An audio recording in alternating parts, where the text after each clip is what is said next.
ক্বালা ইন্নী আ'লামু মা লা তা'লামুন, আমি আল্লাহ যা জানি তোমরা তা জানো না। ভালোবেসে খোদায় আদম হাওয়া বানায়, ভালোবেসে খোদায় আদম হাওয়া বানায়, বেহেশত বালা খানা সাজাইয়া রে, বলেন না, বেহেশত বালা খানা সাজাইয়া রে, আদম আর হাওয়া বেহেশত ছাড়িয়া 340 বছর কান্দিল রে, আমি কেন যে ভালোবাসিলাম রে, আগে তো না জানিয়া কিছুই না বুঝিয়া, কেন যে ভালোবাসিলাম রে, কেন যে ভালোবাসিলাম রে। বাঁশরি বাজাইয়া উদাসী বানাইয়া, বাঁশরি বাজাইয়া উদাসী বানাইয়া, দেশ বিদেশে কত ঘুরাইলা রে, আমি কেন যে ভালোবাসিলাম রে। জবান করে বলেন মারহাবা, আরো জোরে জোরে জোরে জবান করে বলেন আল্লাহু আকবার। এবার বলেন লা ইলাহা ইল্লাল্লাহ, জবান খুলে বলেন মুহাম্মাদুর রাসূলুল্লাহ সাল্লাল্লাহু আলাইহি সাল্লাম। চিৎকার দিয়ে বলেন মারহাবা। আল্লাহ বলেন আমি মানুষ জাতি বানাবো কেন? আমার ইবাদতের জন্য। ওমা খলাকতুল জিন্না ওয়াল ইনসা ইল্লা লিয়াবুদুন, আমি জিন এবং মানুষকে সৃষ্টি করেছি আমার ইবাদতের জন্য। সুবহানাল্লাহ বলেন, বলেন কিসের জন্য? ইবাদতের জন্য। আল্লাহ বলেন আমি মানুষ এবং জিন জাতিকে সৃষ্টি করেছি আমার ইবাদতের জন্য। এই ইবাদত কি? আমার নবী হাদিসে পাকে বলেন, পেয়ারা নবী রাসূল পাক সাল্লাল্লাহু আলাইহি ওয়াসাল্লাম বসে আছেন সাহাবীদেরকে নিয়ে। এমন সময় একটা লোক এসে, আমার দিকে তাকায় থাকেন, এমন সময় একটা লোক এসে আমার নবীজির হাঁটু মুবারকের সঙ্গে হাঁটু লাগায় বসলেন। বসে প্রশ্ন করে, ইয়া মুহাম্মাদা, ইসলাম কি? নবীজি বললেন, ইসলাম হলো দৈনিক 5 ওয়াক্ত নামাজ আদায় করা। সুবহানাল্লাহ জোরে বলেন। ইসলাম হলো দৈনিক 5 ওয়াক্ত নামাজ আদায় করা, মাহে রমজানুল মুবারকে রোজা রাখা, সামর্থ্য থাকলে হজ করা, সামর্থ্য থাকলে যাকাত দেওয়া, এটা পালন করার নাম হলো ইসলাম। অর্থাৎ আগে হলো কালিমা লা ইলাহা ইল্লাল্লাহু মুহাম্মাদুর রাসূলুল্লাহ সাল্লাল্লাহু আলাইহি সাল্লাম। কালিমা পড়ার পরে মূল হলো 5 ওয়াক্ত নামাজ, নামাজ পড়া, রমজানে রোজা রাখা, হজ করা, যাকাত দেওয়া, এটা পালন করার নাম হলো ইসলাম। মুখ খুলে বলেন, এটা পালন করার নাম কি? ইসলাম। এটা পালন করার নাম হলো ইসলাম। ওই লোকটা বলে, হুজুর আপনি ঠিকই বলেছেন। সাহাবায়ে কেরামগণ বলেন, যেই লোকটা প্রশ্ন করলো, প্রশ্ন তিনি করে যিনি জানে না আরেকজনের কাছ থেকে জানবে, এজন্যই তো প্রশ্ন করে। এখন প্রশ্ন করার পরে উত্তর দেওয়ার পরে উনি বলতেছে আপনি ঠিকই বলছেন, তার মানে এটার উত্তর উনি আগে থেকেই জানে। সাহাবীরা আশ্চর্য হয়ে গেলেন। এরপর লোকটা প্রশ্ন করে, ইয়া মুহাম্মাদা, ঈমান কি? নবীজি বললেন, ঈমান হলো আমানতু বিল্লাহি ওয়া মালাইকাতিহি ওয়া কুতুবিহি ওয়া রুসুলিহি ওয়াল ইয়াউমিল আখিরি ওয়াল কদরি খায়রিহি ওয়া শাররিহি মিনাল্লাহি তাআলা ওয়াল বা'সি বা'দাল মাউত। ঈমান হলো আল্লাহর প্রতি বিশ্বাস করা, পরকালের প্রতি বিশ্বাস করা, ফেরেশতার প্রতি বিশ্বাস করা, কিতাবের প্রতি বিশ্বাস করা, রাসূল রসুলগণের প্রতি বিশ্বাস করা, ভালো মন্দ তকদিরের উপরে বিশ্বাস করা, মৃত্যুর পরে জীবিত হইতে হবে এটা মুখে পড়া, অন্তর থেকে বিশ্বাস করার নাম হলো ঈমান। আপনি ঠিকই বলেছেন, সুবহানাল্লাহ জোরে বলেন। ইয়া মুহাম্মদ, ইহসান কি? নবীজি বলেন ইহসান হলো তুমি এমনি ইবাদত করবা যেন তুমি আমার আল্লাহকে দেখতেছো। আর যদি তুমি আল্লাহকে না দেখো, তুমি মনে করো তোমাকে আমার আল্লাহ দেখতেছে, এটা মানার নাম হলো ইহসান। বলে আপনি ঠিকই বলছেন।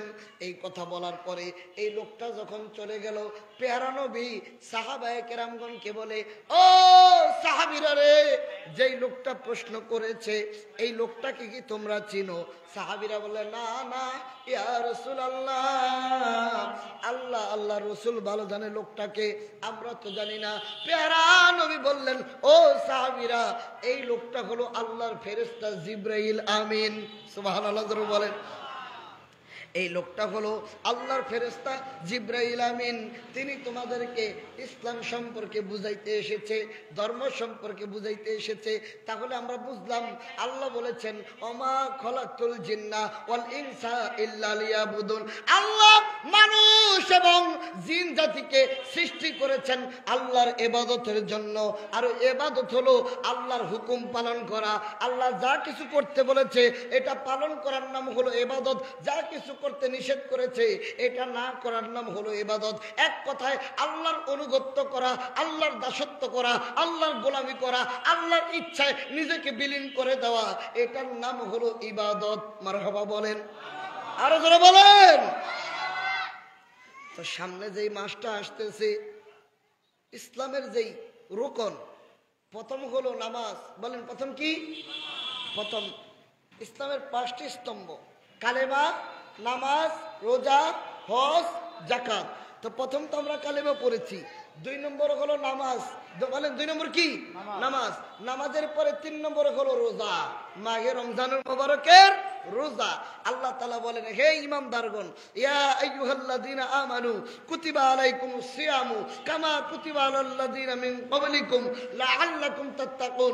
তোমাদের উপরে মাহে রমজানুল মুবারকের রোজাকে ফরজ করা হয়েছে যেমনি করে তোমাদের পূর্ববর্তী লোকদিগের উপরে ফরজ করা হয়েছিল, লাআল্লাকুম তাত্তাকুন, যাতে করে তোমরা মুত্তাকি হতে পারো।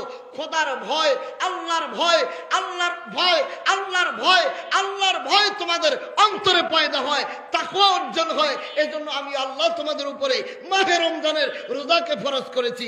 জবান খুলে বলেন আল্লাহু আকবার। যদি বুঝে থাকেন উত্তর দেন। বান্দা রোজা রাখে কার জন্য? আমরা রাখেন কার জন্য? তাহলে আওয়াজটা কি আসতে হবে না জোরে হবে? রোজা রাখি আমরা কার জন্য? আল্লাহর। কেমন? খুব মন লাগান। আল্লাহ নবী বলেন, বুখারী শরীফের কিতাবুস সিয়ামে এসেছে, পেয়ারা নবী বলেন হাদিসে কুদসি, আল্লাহ বলেন আস-সাওমু লি ওয়া আনা আজজি বি। বান্দা রোজা আমার জন্য রাখছে, আমি আল্লাহর জন্য। এই রোজার পুরস্কার আমি আল্লাহ নিজের হাতে দিব। কেন দিব? রোজা যে বান্দা রাখছে এটা বান্দার, আমি আল্লাহ ছাড়া আর কেউ জানে না। মাহে রমজানুল মুবারকে এই ঢাকার শহর, ঐতিহ্যবাহী দোলাইপাড় বাজার, হাজার হাজার মানুষ বসবাস করে, লক্ষ লক্ষ মানুষ বসবাস করে। এই লক্ষ লক্ষ মানুষের ভিতরে যাদের ঘরে ফ্ল্যাট বাড়িতে যারা থাকে, ঘরের ভিতরে ঠান্ডা ফ্রিজের পানি আছে, দরজা বন্ধ করে যদি বান্দা খায় পৃথিবীর কেউ দেখবে না। কিন্তু রোজা রেখে বান্দা দুপুরবেলা ঠান্ডা পানি খায় না কেন? কেউ যদি না দেখে আমার আল্লাহ ঠিকই দেখবে যে আমি রোজা রেখে পানি পান করেছি। ঘরে হালাল স্ত্রী, বৈধ স্ত্রী, কাবিন নামা দিয়ে, মোহরানা দিয়ে, উকিলের মাধ্যমে, আমার ভাইয়েরা সাক্ষীর মাধ্যমে একজন স্ত্রীকে আপনি বিয়ে করে ঘরে আনলেন। আপনার নিজের স্ত্রী, আপনি মিলন করতে পারতেছেন না, আপনার ঘর আছে, ফ্ল্যাট আছে, নির্জন জায়গা আছে, বৈধ স্ত্রী থাকার পরও আপনি ব্যবহার করেন না কেন? আমি আল্লাহর দরবারে রোজা রেখেছি। আল্লাহ বলে, এ পৃথিবীর মানুষ, নামাজের পুরস্কার আমি আল্লাহ বলে দিয়েছি। হাদিসে নবীজি বলেন, আসসালাতু মিফতাহুল জান্নাহ, নামাজ হলো জান্নাতের চাবি। সুবহানাল্লাহ জোরে বলেন। নামাজ হলো জান্নাতের চাবি। নামাজের পুরস্কার হয়ে গেছে। খুব মন লাগান, কাবা ঘরে তাওয়াফ করবেন, হজ করবেন। কাবা ঘরে যে হাজার আসওয়াদ পাথর, ওই পাথরে যখন চুমা দিবেন আপনার জীবনের গুনাহ মাফ হয়ে যাবে। কাবা ঘর তাওয়াফ করবেন, আরেকজন দেখবে। নামাজ পড়বেন, রুকু করবেন, সেজদা করবেন, আরেকজন দেখবে। কিন্তু রোজা এটা আমল বান্দা এবং আল্লাহ ছাড়া আমার আর কেউ জানে না। আল্লাহ বলে, রোজা যেহেতু বান্দা আমি আল্লাহর জন্য রাখছে, রোজাটা আমি আল্লাহর জন্য রাখছে, আমি পুরস্কার নির্ধারিত করি নাই, এটার পুরস্কার আমি আল্লাহ নিজের হাতে দিব। আরো জোরে জোরে জোরে জোরে পুরস্কার দিবেন কে? আরো জোরে বলেন কে? বুখারী শরীফের কিতাবুস সিয়ামে পেয়ারা নবী বলেন, রোজাদারের জন্য দুইটা আনন্দ। এই বাবা আমার দিকে তাকান, বলেন কয়টা আনন্দ? দুইটা। রোজাদারের জন্য দুইটা আনন্দ। আনন্দ মানে ঈদ। রোজাদারের জন্য দুইটা ঈদ। একটা ঈদ হলো প্রতিদিন যখন ইফতার সামনে নিয়ে বসে, এটা তার জন্য ঈদ, এটা তার জন্য আনন্দ, এটা তার জন্য খুশি, প্রতিদিন যখন ইফতার নিবে। আরেকটা হলো লিকাই রব্বিহি, পরকালে যখন আমার রবকে সে দেখবে, রবের সঙ্গে সাক্ষাৎ হবে। এটা হলো আল্লাহ তাআলার নবী বলে তার দ্বিতীয় নম্বর পুরস্কার। কেন রবের সঙ্গে সাক্ষাৎ? কেন? রোজা রেখে ইফতারের সময় আনন্দ, আর পরকালে জান্নাতে আল্লাহর দিদারের আনন্দ। আমার দিকে তাকান, আমার আল্লাহ সূরা রহমানে বলেন, কাআন্নাহুন্নাল ইয়াকুতু ওয়াল মারজান ফাবিআইয়ি আলাই রাব্বিকুমা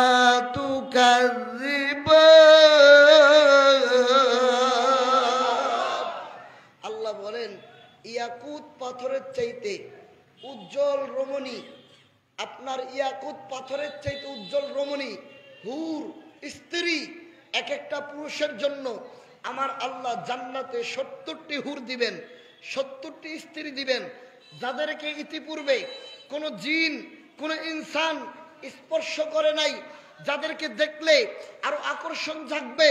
জান্নাতে কোনো নাপাকি নাই। আল্লাহর নবী বলে 70টি হুর দিবেন জান্নাতীদেরকে, জান্নাতীরা খুশি হবে। সুবহানাল্লাহ বলবেন না? হুর কয়টা? কথা কয় না, কয়টা? 70টা স্ত্রী।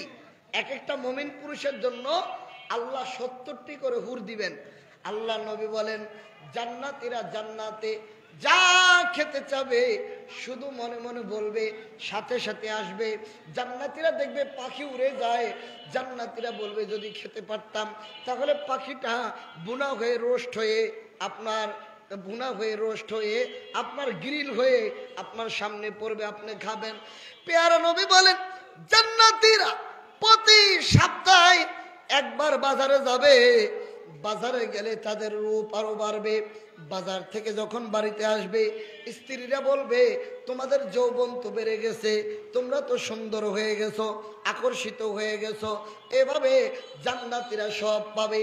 তারপরে যেন জান্নাতীদের কি নাই, কি যেন জান্নাতীদের নাই। আল্লাহ বলবে, এ জান্নাতীরা, কি হয়েছে তোমাদের?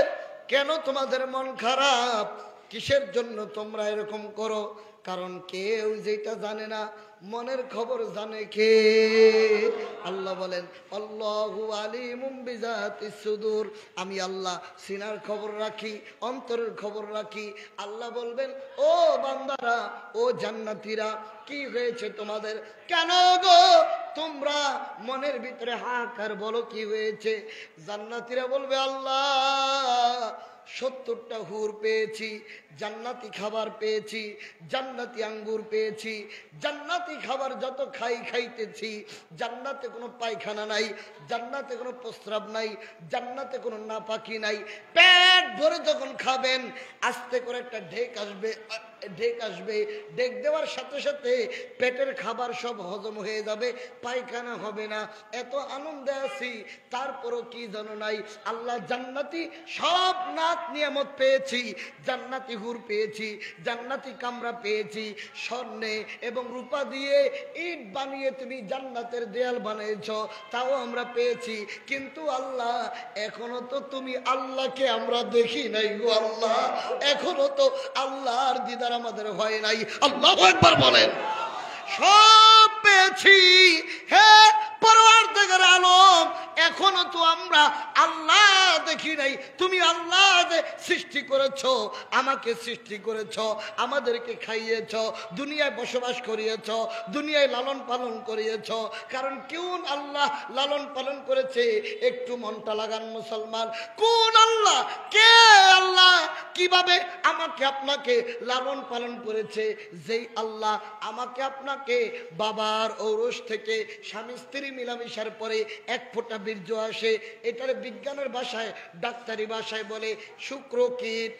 এক ফোঁটা বীর্যের ভিতরে 20 থেকে 25 কোটি কীট থাকে, শুক্রাণু থাকে।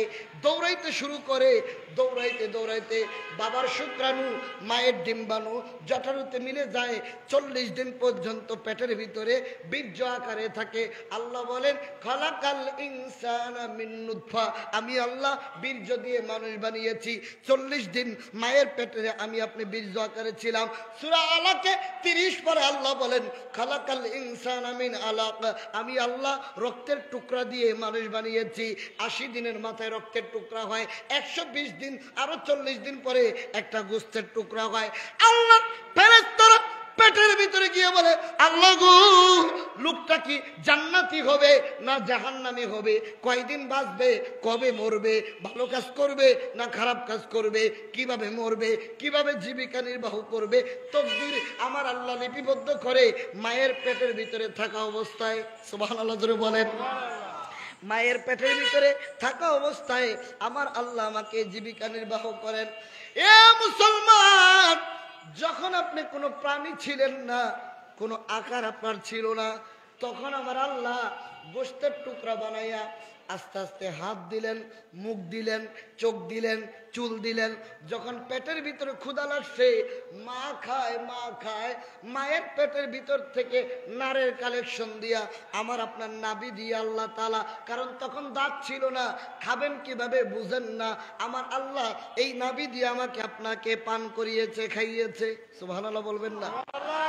ওই মাতৃগর্ভে যে ছিলেন, ওই কথা এখন আমার আপনার মনে নাই। আমার আল্লাহ তাআলা ওখানে আমাকে আপনাকে লালন পালন করেছেন। 10 মাস 10 দিন পরে মায়ের প্রসব বেদনা উঠেছে, রক্ত ভেঙেছে, পানি ভেঙেছে, মার কলিজার ভিতরে একটা লাঠি দিয়ে আপনার মাথাটা বের করেছেন, দুনিয়ায় এসেছেন, নার কেটেছে। তখন আপনি ক্ষুধার্ত, খাবার খাওয়া লাগবে।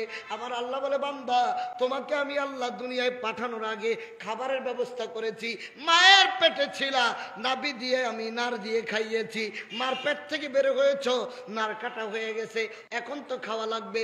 দুনিয়ার শক্ত খাবার তুমি তো খেতে পারবা না, দুনিয়ার ঝাল খাবার তুমি খেতে পারবা না। আমি আল্লাহ তুমি যাওয়ার আগে তোমার মায়ের স্তনের ভিতরে গরম দুধ, এত গরম না মুখ পুড়বে, এত ঠান্ডাও না তোমার ঠান্ডা লাগবে, কুমকুম গরম দুধ আমি আল্লাহ তোমার মায়ের স্তনে রেখে দিয়েছি। জন্মের পরেই তুমি দুধের ভিতরে, স্তনের ভিতরে টান দিয়ে আমি আল্লাহর পক্ষ থেকে রহমতের খাবার তুমি দুধ পান করলা। সুবহানাল্লাহ জোরে বলেন। আল্লাহ গো, এইভাবে দুনিয়াতে তুমি আমাদেরকে লালন পালন করেছো। যখন আমি হাঁটতে পারি না, আমাদের দেশে ছাগলের বাচ্চা, গরুর বাচ্চা দুনিয়ায় এসেই মায়ের স্তন থেকে দুধ টেনে টেনে খায়, লড়তে পারে, দৌড়াইতে পারে। কিন্তু আশরাফুল মাখলুকাত মানুষ জন্ম নিয়ে দৌড়াইতে পারে না, কথা বলতে পারে না, খাইতে পারে না। মা যখন মুখটা স্তনে নিয়ে যায় তখন বাচ্চা টেনে টেনে দুধ খায়। আল্লাহ বলে আস্তে আস্তে তোমাকে আমি শক্তি দিলাম, তোমার শরীর হলো, শক্তি হলো, তুমি বালেগ হইলা, প্রাপ্তবয়স্ক হইলা, সংসার করলা, যুবক হইলা, তোমার দাপটে কত মানুষ ভয়ে কেঁপেছে, তোমাকে দেখলে ভয় পেয়েছে, রাজত্ব দেখিয়েছ, ক্ষমতা দেখিয়েছ। আমি আল্লাহ আবার তোমার ওই রাজত্ব, ওই ক্ষমতা, ওই শক্তি, ওই বল কমিয়ে তোমার চেহারায় আমি বার্ধক্য দিয়ে দিয়েছি, দুর্বল করে ফেলেছি। এখন তোমার চেহারা দেখলে মানুষ বুড়া ভাবে, মুরব্বী ভাবে। যে শক্তি তোমার ছিল, শক্তি এখন নাই, লাঠি ছাড়া চলতে পারো না। আমি আল্লাহ তোমাকে আবার মৃত্যু দিয়ে কবরে আনলাম। বান্দা ডাক দিয়ে বলবে, আল্লাহ সব তুমি করেছো, দুনিয়ায় লালন পালন করেছো, কবরে রেখেছো, মায়ের পেটে রেখেছো, জান্নাতি খাবার খাইয়েছো। হে রব, হে আল্লাহ, এখনো তো তোমার দিদার নসিব হয় নাই, এজন্য জান্নাতে আমাদের ভালো লাগে না। সুবহানাল্লাহ জোরে বলবেন না? এই সুন্দর ফুল, সুন্দর ফল, মিঠা নদীর পানি, খোদা তোমার মেহেরবানি, খোদা তোমার মেহেরবানি। এই সুন্দর ফুল, সুন্দর ফল, মিঠা নদীর পানি, খোদা তোমার মেহেরবানি, খোদা তোমার মেহেরবানি। তুমি কত দিলে রতন, ভাই বেরাদার, পুত্র স্বজন। তুমি কত দিলে রতন, ভাই বেরাদার, পুত্র স্বজন। ক্ষুধা পেলে অন্ন জুটাও, মানি চাই না মানি, খোদা তোমার মেহেরবানি, খোদা তোমার মেহেরবানি। শ্রেষ্ঠ নবী দিলে মোরে তরিয়ে নিতে রোজ আসরে, শ্রেষ্ঠ নবী দিলে মোরে তরিয়ে নিতে রোজ আসরে। পথ না ভুলি তাই তো দিলে, পথ না ভুলি তাই তো দিলে, পাক কোরআনের বাণী, খোদা তোমার মেহেরবানি, খোদা তোমার মেহেরবানি। লা ইলাহা ইল্লাল্লাহ, লা ইলাহা ইল্লাল্লাহ, লা ইলাহা ইল্লাল্লাহ, লা ইলাহা ইল্লাল্লাহ, মুহাম্মদ রাসূলুল্লাহ, লা ইলাহা ইল্লাল্লাহ, লা ইলাহা ইল্লাল্লাহ, লা ইলাহা ইল্লাল্লাহ, মুহাম্মদ রাসূলুল্লাহ, লা ইলাহা ইল্লাল্লাহ, লা ইলাহা ইল্লাল্লাহ, লা ইলাহা ইল্লাল্লাহ, মুহাম্মদ রাসূলুল্লাহ সাল্লাল্লাহু আলাইহি ওয়াসাল্লাম। জান্নাতীরা ডেকে বলবে, আল্লাহ সব পেয়েছি, জান্নাতি খাবার পেয়েছি, দুনিয়ায় লালন পালন করে পেয়েছি, দুনিয়ায় শক্তি দিয়েছো পেয়েছি, কিন্তু যেই রব আমাকে সৃষ্টি করেছ, যেই রব আমাকে লালন পালন করেছ, সেই রবকে তো আমরা এখনো দেখি নাই, এজন্য আমাদের মনে ভালো লাগে না, আমাদের ভিতরে অস্থিরতা। আল্লাহ বলবেন, জান্নাতীরা রে তোমরা সমবেত হও জান্নাতের ময়দানে, আমি আল্লাহ তোমাদের দেখা দিব। সুবহানাল্লাহ জোরে বলেন, আমি আল্লাহ তোমাদেরকে দেখা দিব, আমি আল্লাহ তোমাদেরকে দেখা দিব। এ জান্নাতীরা ময়দানে সমবেত হও। সকল জান্নাতীরা আমাদেরকে তাকান, আমরা আল্লাহকে দেখতে চাই কি চাই না? আওয়াজ দিয়ে বলেন, চাই কি না? আল্লাহ বলবেন, জান্নাতীরা সমবেত হও। সকল জান্নাতীরা জান্নাতের একটি ময়দানে সমবেত হবে। আল্লাহ তাআলা তার কুদরতের পর্দা উঠিয়ে দিবেন, যেই কুদরতের পর্দা দিয়ে আল্লাহর কুদরতের চেহারা মোবারক আল্লাহ ঢেকে রেখেছেন, আল্লাহ পর্দা উঠা যখন দিবে জান্নাতীরা আমার আল্লাহর দিকে তাকিয়ে থাকবে, আল্লাহকে দেখবে আর দেখবে। দীর্ঘ সময় দেখার পরে আল্লাহর ইচ্ছায় আবার যখন পর্দা দিয়ে ডেকে দিবে, জান্নাতীরা বলবে আল্লাহ কি করলা কি করলা, মাত্র একটু দেখলাম, এখনো দেখা তো তৃপ্তি মিটলো না। আল্লাহ জান্নাতীরা আবেদন করবে আল্লাহর কাছে আরো দেখার জন্য। আল্লাহ বলবে এ জান্নাতীরা তোমরা কি জানোনি কতদিন আমাকে দেখছো? না আল্লাহ না, মনে হলো একটু সময় দেখলাম। আমার আল্লাহ বলে না রে না, এ জান্নাতীরা ৭০,০০০ বছর তোমরা আমি আল্লাহর দিকে তাকায় আছিলাম। বলেন আল্লাহু আকবার। তারে পাবো কেমনে, তারে ধরবো কেমনে, আল্লাহ আল্লাহ শব্দ কেবল, আল্লাহ আল্লাহ শব্দ কেবল, নাম শুনি কানে, তারে পাবো কেমনে, তারে পাবো কেমনে, তারে ধরবো কেমনে। বলেন আল্লাহ আল্লাহ শব্দ কেবল, আল্লাহ আল্লাহ শব্দ কেবল, নাম শুনি কানে, তারে পাবো কেমনে, তারে ধরবো কেমনে, তারে পাবো কেমনে। সেই আল্লাহ বলে রোজাদার ব্যক্তিরে আসাউমুলি, বান্দা রোজা রাখছে আমি আল্লাহর জন্য, ওয়ানা আজিবি, আমি আল্লাহ নিজে পুরস্কার দিব। নবীজি বলেন রোজাদারের জন্য দুইটা খুশি, একটা হলো ইফতারের সময়, আরেকটা হলো লিকাই রাব্বিহি, পরকালে তার রবের সঙ্গে সাক্ষাতের সময়। কারা সাক্ষাৎ করবে? আল্লাহকে কারা দেখবে? যারা রোজা রেখেছে, আল্লাহর জন্য রোজা রেখেছে, আমার আল্লাহ তাদের সঙ্গে জান্নাতে দেখা দিবে। চিৎকার দিয়ে বলেন মারহাবা। আর জোরে।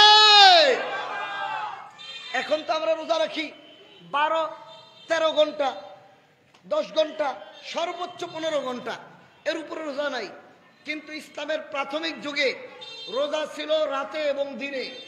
ইফতার করে কেউ যদি ঘুমিয়ে যেত তাহলে রাতে রোজা শুরু হয়ে যেত। রাতে খাবার বন্ধ, স্ত্রী ব্যবহার বন্ধ, সারা রাত রোজা, সারা দিন রোজা। তিনটা ভাগে রোজাকে পার্ট টু পার্ট ফরজ করা হয়েছে। যেমন নামাজের 3টি অবস্থা ছিল, 3টি অবস্থায় নামাজ কমপ্লিট হয়েছে, রোজাও 3টি অবস্থায় কমপ্লিট হয়েছে। মন লাগান, নবী নামাজকে 3টি অবস্থায় পরিপূর্ণ করেছেন। নবী মক্কায় ছিলেন, আমার দিকে তাকান, বলেন কোথায় ছিলেন? মক্কায়। মক্কার পুরাতন নাম ওদিউল কোরা। নবী আসার আগে মক্কার নাম ছিল বাক্কা।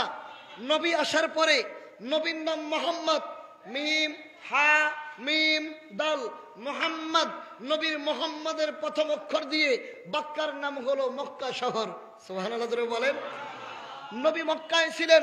মক্কা থেকে যখন ইয়াসরিবে আসলেন, ইয়াসরিব মানে অলক্ষণের দেশ, বড়ই মারার জায়গা ছিল, বড়ই গাছ ছিল, যেটার আমরা সোনার মদিনা বলি, মদিনা। এই জায়গাটা ছিল ইয়াসরিব নামে। ইয়াসরিব মানে অলক্ষণের জায়গা। এই ইয়াসরিবে নবী যখন আসলেন 16 থেকে 17 মাস আমার নবী বাইতুল মুকাদ্দাসের দিকে ঘুরে নামাজ পড়লেন। নবী মদিনায় এসে নামাজ পড়তেন কাবার দিকে ঘুরে না, বাইতুল মুকাদ্দাস ফিলিস্তিন যেই মসজিদ নিয়ে যুদ্ধ হচ্ছে ইহুদি খ্রিস্টানদের সঙ্গে, সেই মসজিদের দিকে ঘুরে বাইতুল মুকাদ্দাসকে কিবলা করে পেয়ারা নবী নামাজ পড়তেন। ইয়াসরিবে নবী আসলেন, নবীর নাম মোহাম্মদ, নবীর মোহাম্মদের নাম দিয়ে এই ইয়াসরিবের নাম হয়ে গেল মদিনা মুনাওয়ারা, নবীজির শহর। একটু জবান খুলে বলেন মারহাবা। আমার সাথে বলেন, ইয়াসরিব নামে তুমি ছিলে অলক্ষণের দেশ, বড়ই মারার তগজে ছিল তোমার পরিবেশ। ইয়াসরিব নামে তুমি ছিলে অলক্ষণের দেশ, বড়ই মারার তগজে ছিল তোমার পরিবেশ। আরে নবীর ছোঁয়া লেগে তুমি শাহে মদিনা, বলেন নবীর ছোঁয়া লেগে তুমি শাহে মদিনা। সব বলিব কিন্তু তোমায় বলতে পারি না। মুখ খুলে বলেন না, সব হবে। সব বলিব কিন্তু তোমায় বলতে পারি না। সোনার মদিনা আমার প্রাণের মদিনা, সোনার মদিনা আমার প্রাণের মদিনা। সব বলিব কিন্তু তোমায় বলতে পারি না। বলেন সব বলিব কিন্তু তোমায় বলতে পারি। আর আল্লাহর চেয়ে বড় তুমি হও, খোদার সৃষ্টিতে তুমি শ্রেষ্ঠ ভূমি হও। আর আল্লাহর চেয়ে বড় তুমি হও, খোদার সৃষ্টিতে তুমি শ্রেষ্ঠ ভূমি হও। কেন? আরে তোমার বুকে শুয়ে আছেন শাহে মদিনা। বলেন তোমার বুকে শুয়ে আছেন শাহে মদিনা। সব ভুলিব কিন্তু তোমায় ভুলতে পারি না।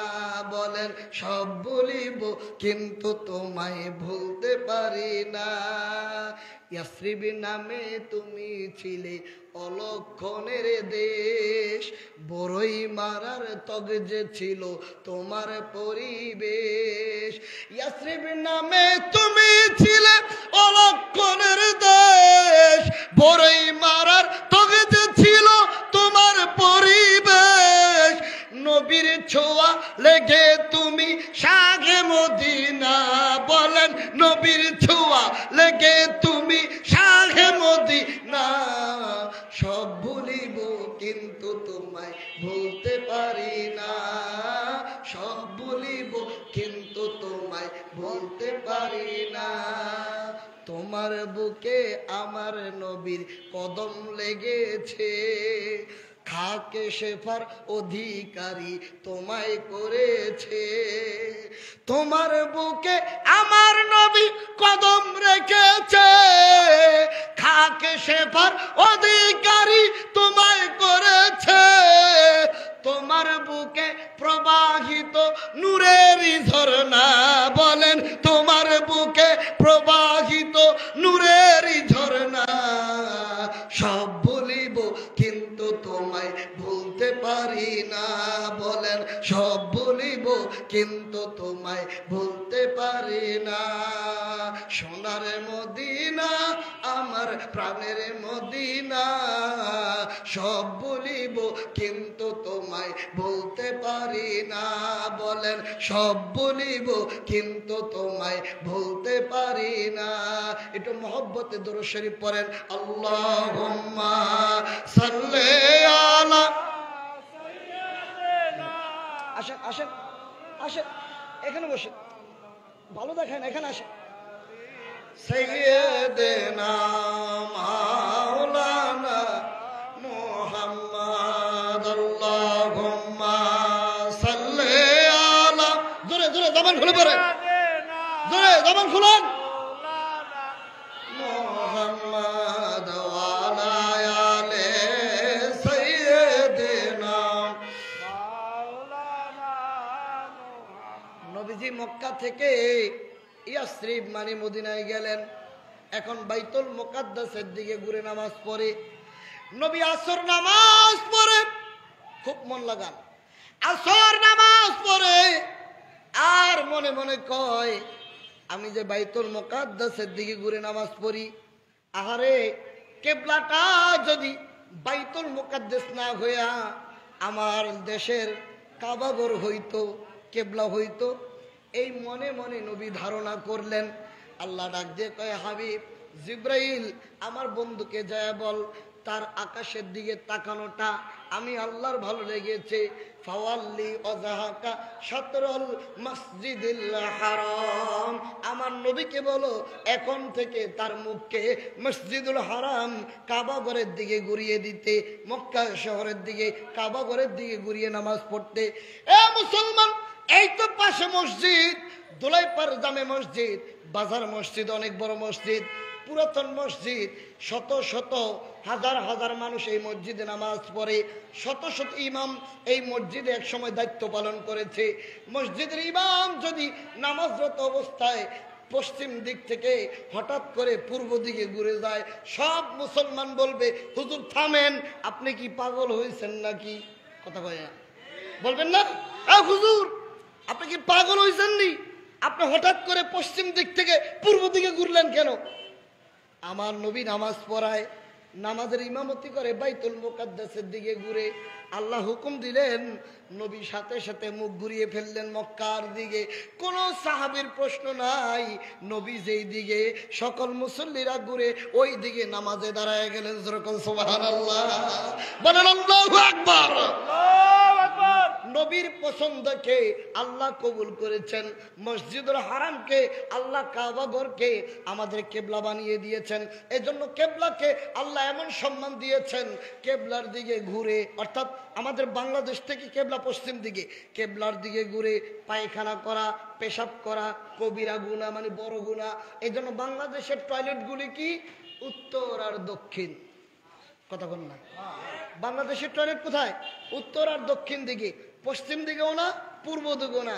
কারণ কেবলার দিকে মুখ করেও কবিরা গুনাহ, পেশাব করা পায়খানা করা, পিঠ দিয়েও কবিরা গুনাহ, পায়খানা পেশাব করা। কারণ কাবাঘরকে না দেখে সম্মান করা হলো আদব। সুবহানাল্লাহ বলেন। আপনারা এই জন্য এটা মাসলা বলি, এটা ফরজ না, এটা ওয়াজিব না, এটা আদব।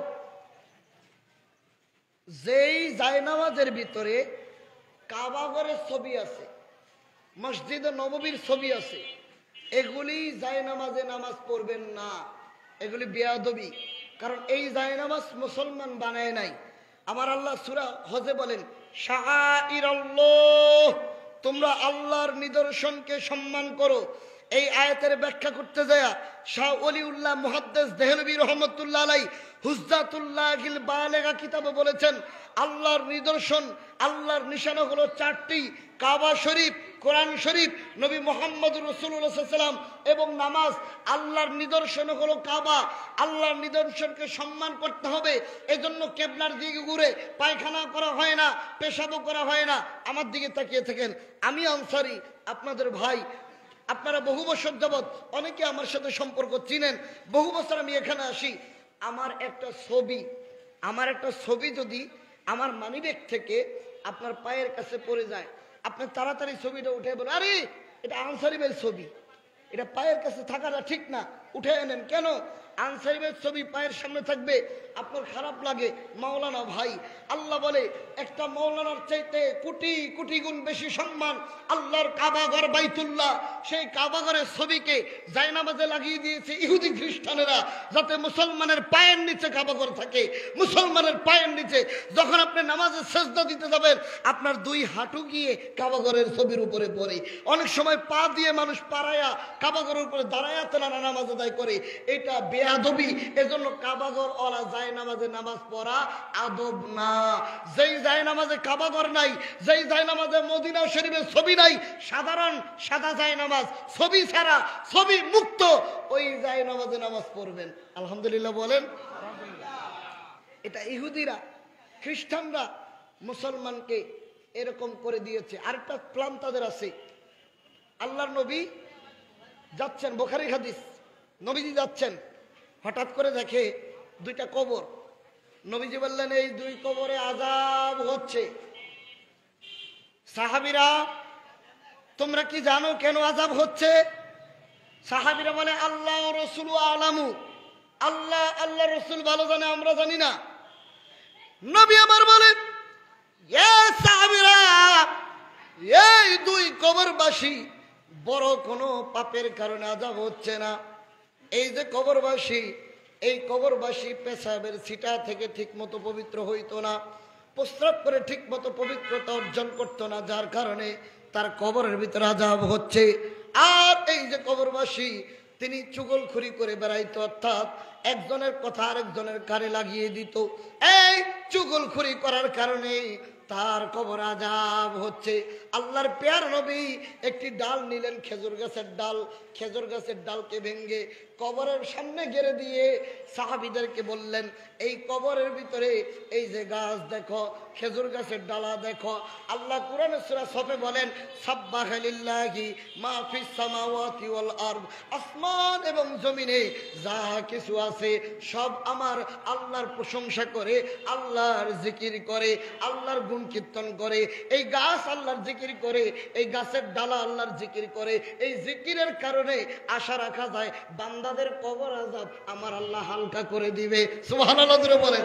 কিন্তু বোঝা গেল প্রস্রাব থেকে যদি ঠিকমতো পবিত্র না হন কবরে আযাব হবে। যার কারণে ইহুদিরা, খ্রিস্টানরা এই হাদিস পরে মুসলমানের ছেলে পেলেকে জাহান্নামে নেওয়ার জন্য, কবরে আযাব পাওয়ার জন্য জিন্সের প্যান্ট বানাইছে। জিন্সের প্যান্ট, যেই জিন্সের প্যান্ট পরলে নাভির নিচে যায়, যেই জিন্সের প্যান্ট পরলে টাকলুগিরার নিচে যায়, এমন প্যান্ট বান্দা পরেছে বসতেও পারে না, দাঁড়ায়া ছাড়া প্রস্রাব করতে পারে না। যখন জিন্সের প্যান্ট পরে বান্দা দাঁড়ায়া পেশাব করে আর ওই সিটা যখন গায়ে লাগে, এটা হলো কবরের আযাবের কারণ। কাজেই জিন্সের প্যান্ট পরে দাঁড়িয়ে পেশাব করবেন না, কাবা করলা যাই নামাজে নামাজ পড়বেন না। এটা হলো আদব, এটা হলো আদব, এটা হলো আদব। চিৎকার দিয়ে বলেন মারহাবা, আরো জোরে বলেন মারহাবা। আল্লাহ কাবাকে ঘুরিয়ে দিলেন, কেবলা ঘুরিয়ে দিলেন। আগে ছিল বাইতুল মুকাদ্দাস, এখন কোন জায়গায়? কাবা, বাইতুল্লাহ। এই হলো নামাজের একটা পাঠ। শোনেন, একটা পাঠ। আরেকটা পাঠ হলো নামাজ তো সময় মতো পড়তে হবে, কিন্তু নামাজে ডাকবে কিভাবে? নামাজের সময় হইলে একজন আরেকজনের ডেকে ডেকে নামাজে নিয়ে যেত। সাহাবায়ে কেরামগণ মিটিং এ বসলেন, প্যারা নবীর কাছে মিটিং এ প্রস্তাব দেওয়া হলো, ইয়া রাসূলুল্লাহ, আপনি একটা কাজ করেন, একটা ঘন্টা কেনার অনুমতি দেন। নামাজের সময় হইলে আমরা ঘন্টা বাজাবো, ঘন্টার আওয়াজ শুনে মানুষ নামাজে আসবে। নবীর এটা পছন্দ হইল না। সুবহানাল্লাহ জোরে বলেন না। ঘন্টাটা নবীর পছন্দ হইল না। আরেক সাহাবী বলল, ইয়া রাসূলুল্লাহ, আপনি অনুমতি দেন, নামাজের সময় হইলে আমরা আগুন জ্বালাবো। আগুন, বিশাল আগুন জ্বলবে, আগুনের ধোঁয়া উপরে উঠবে। দূর থেকে আগুনের ধোঁয়া দেখে নামাজের কথা মনে করে মানুষ নামাজে আসবে। এটাও নবীর পছন্দ হইল না। আরে সাহাবী বললেন, হুজুর, আপনি লোক নিয়োগ করেন, নামাজের ওক্ত হলে মানুষকে ডেকে ডেকে আনবে, একটা লোককে নিয়োগ করেন, নিয়োগ করে দেন। নবীর এইটাও পছন্দ হইল না। আরেক সাহাবী বলল, ইয়া রাসূলুল্লাহ, আপনি বড় একটা কিনেন, বাঁশি কিনেন, বড় একটা সিংহা কিনেন। নামাজের সময় হইলে সিংহায় ফু দেওয়া হবে, মানুষ নামাজের জন্য দৌড়ায় আসবে। এইটাও নবীর পছন্দ হইল না। সিদ্ধান্তহীনতায় সকলকে বিদায় করে দিলেন, সকলকে বিদায় করে দিলেন। তাফসীর ইবনে কাসির সূরা বাকারার 183 নম্বর আয়াত, ইয়া আইয়ুহাল্লাযিনা আমানু কুতিবা আলাইকুমুস সিয়াম, এই আয়াতের তাফসীরে ইমাম ইবনে কাসির লিখতেছেন, সাহাবায়ে কেরামগণ স্বপ্ন দেখলেন, হযরত ওমর দেখলেন, আরো অন্যান্য সাহাবীরা স্বপ্ন দেখলেন, একটা লোক সবুজ লুঙ্গি পরা, মারহাবা কোন, কি পরা? সবুজ, সবুজ সবুজ পোশাক, জান্নাতি পোশাক। সুবহানাল্লাহ বলবেন না? সবুজ পোশাক, জান্নাতি পোশাক। সবুজ পোশাক নবী পছন্দ করতেন, সবুজ রং নবী পছন্দ করতেন। এজন্য সাহাবায়ে কেরাম নবী ইন্তেকালের পরে এবং এই পর্যন্ত যারা মসজিদে নববীতে নবীর রওজার দায়িত্ব পালন করে, মসজিদের উন্নয়নের প্রকল্পে কাজ করে, তারা নবীর মসজিদের গম্বুজকে সবুজ রঙে তারা রঙিন করেছে। কেন? সবুজটা নবী পছন্দ করতেন, আর সাদাকে পছন্দ করতেন। সাদা এটা কোনো রং না, যেই কোনো রং দিবেন সাদায় তাই রং হবে, এজন্য সাদাকে পছন্দ করতেন, সবুজকে জান্নাতি রং হিসেবে পছন্দ করতেন। তাফসীর ইবনে কাসিরে লেখেন, এক ব্যক্তি সবুজ লুঙ্গি পরা অবস্থায়, সবুজ পোশাক পরা অবস্থায় একটা বড় সিংহা নিয়ে দাঁড়িয়ে আছে। তো সাহাবী স্বপ্ন দেখে বলে, এই তোমার সিংহাটা কি আমাকে দিবা? বললেন, কেন? যে আমরা নামাজের সময় এই সিংহা দিয়ে ডাকবো। তখন উনি বললেন, সিংহা লাগবে না, এটার চাইতে বড় একটা উত্তম জিনিস তোমাকে শিখিয়ে দিচ্ছি। তখন ওই ফেরেশতা আজান দিলেন, আল্লাহু আকবার, আল্লাহু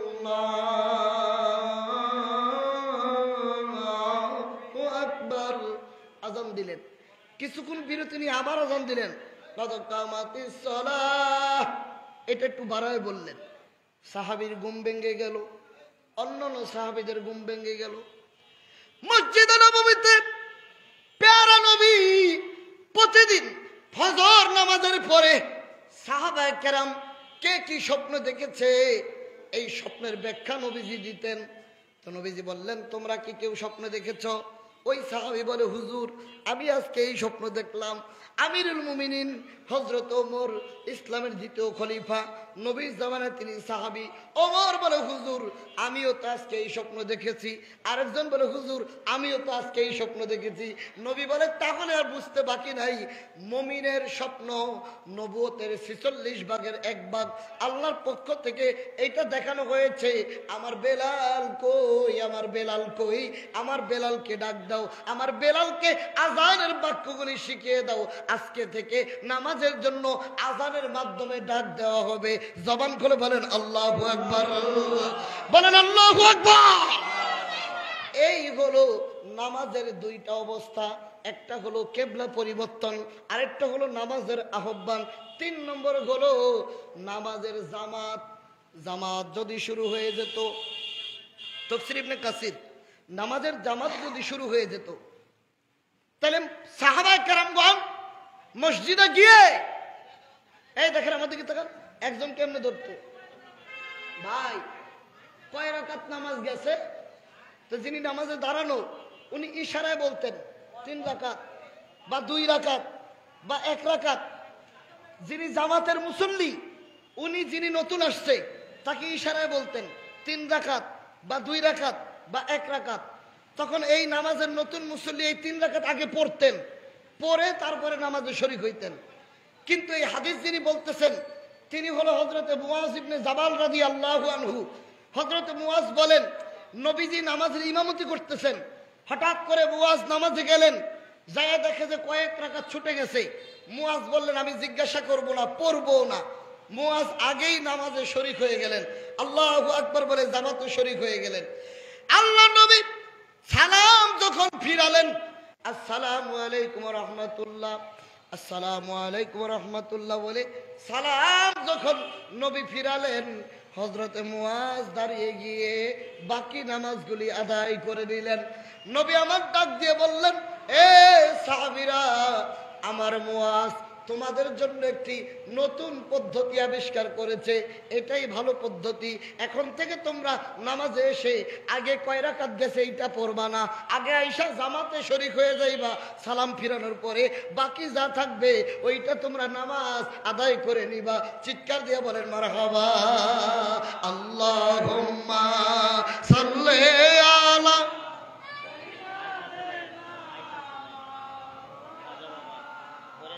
ওয়ালা আলি সাইয়্যিদিনা মুহাম্মাদ, আল্লাহুম্মা সাল্লি আলা, জোরে জোরে, মাওলানা মুহাম্মাদ ওয়ালা সাইয়্যিদিনা। তাহলে নামাজের 3টি অবস্থায় পরিপূর্ণ হলো। এখন আসেন রোজা, আমার দিকে তাকান, বলেন কি রোজা, বলেন কি, মুখ খুলে বলেন কি। রোজা হলো ফার্সি, আরবি হলো সিয়াম, বাংলায় বলে উপবাস থাকা বা বিরত থাকা। তো এই রোজা আল্লাহ বলেন, ইয়া আইয়ুহাল্লাযীনা আমানু, হে ঈমানদারগণ, কুতিবা আলাইকুমুস সিয়াম, তোমাদের প্রতি সিয়ামকে, রোজাকে ফরজ করা হয়েছে, কামা কুতিবা আলাল্লাযীনা মিন ক্বাবলিকুম লাআল্লাকুম তাত্তাকুন, যাতে করে তোমরা মুত্তাকি হতে পারো, আল্লাহর ভয় তোমাদের অন্তরে আসে, এজন্য রোজা ফরজ করেছি। তোমরা এই রোজা রাখার আগেও অন্য নবীর উম্মতেরা রোজা রাখতেন। এই পৃথিবীতে প্রথম যিনি রোজা রাখেন তিনি হলো আপনার আমার বাবা আদম আলাইহিস সালাম। জবান খুলে কোন মারহাবা, আরো জোরে বলেন। বাবা আদম জান্নাতে, মন লাগাই দেন, বাবা আদম জান্নাতে গন্ধম খেয়ে ভুল করার কারণে আমার আল্লাহ বাবা আদমকে মা হাওয়াকে দুনিয়ায় পাঠিয়ে দিলেন। জান্নাতে এত সূর্যের তাপ না, বাবা আদম দুনিয়ায় এসে সূর্যের তাপে চেহারাটা কালো হয়ে গেল, শরীর কালো হয়ে গেল। কি বলেন? যারা দোকানদারি করে, দোকান বাবা, যারা অফিসে চাকরি করে এসির নিচে বসে থাকে তারা, আর যারা খেতে কৃষক, তাদের দুইজনের কালার কিন্তু এক না। সুন্দর মানুষ হইল খেতে কাজ করলে সূর্যের তাপে তার চেহারা পুড়ে যায়, কালো হয়ে যায়। তো বাবা আদম তো জান্নাতে এসির মতো হাওয়ার ভিতরে ছিল, তিনি সুন্দর জায়গায় ছিলেন।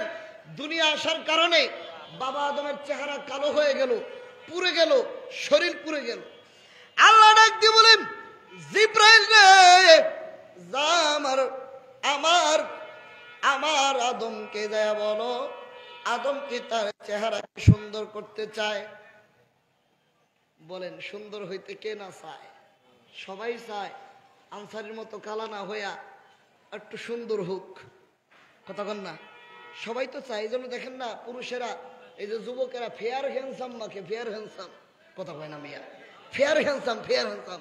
মহিলারা আবার ফেয়ার অ্যান্ড লাভলি, কথা কয় না, কথা কয় না, ফেয়ার অ্যান্ড লাভলি মাখে, ফেয়ার হ্যান্ডসাম মাখে, তারপরে তীব্র স্নু মাখে, আর কত ধরনের বিদেশি ক্রিম। সবাই তার চেহারাটা পরিষ্কার হোক। আল্লাহ কয়, আমিও চেহারা পরিষ্কার হওয়ার একটা ফেয়ার হ্যান্ডসাম দিতেছি আদমকে।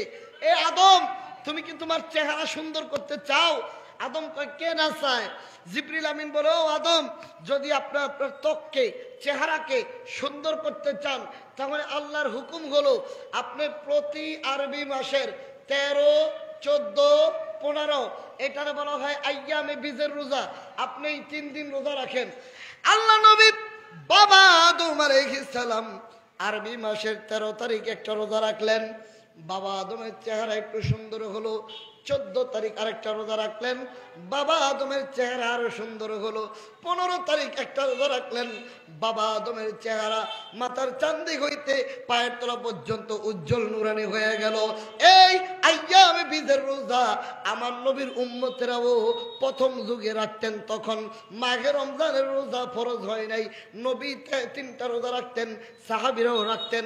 আশুরা মানে মুহররমের রোজা রাখতেন। রোজা ফরজ হওয়ার আগে যখন আমার আল্লাহ রোজা ফরজের হুকুম দিলেন, এখন থেকে তোমরা মাঘে রমজানের রোজা রাখবা, তখন ওই আইয়ামে বীজের রোজা নফল রোজা বা সুন্নত হয়ে গেল, আর আশুরার রোজা সুন্নত হয়ে গেল, ফরজ হয়ে গেল রমজানের 30টি রোজা রাখা। এই তাকান আমার দিকে। ইসলামের প্রাথমিক অবস্থায় যখন রোজা ফরজ হয়ে গেল, তখন ইচ্ছা করলে কেউ রোজা রাখতো, ইচ্ছা করলে রোজা রাখতো না, না রেখে ওইটার খাবার খাইয়ে দিত, ফিদিয়া দিয়ে দিত, ইচ্ছা দিন ছিল।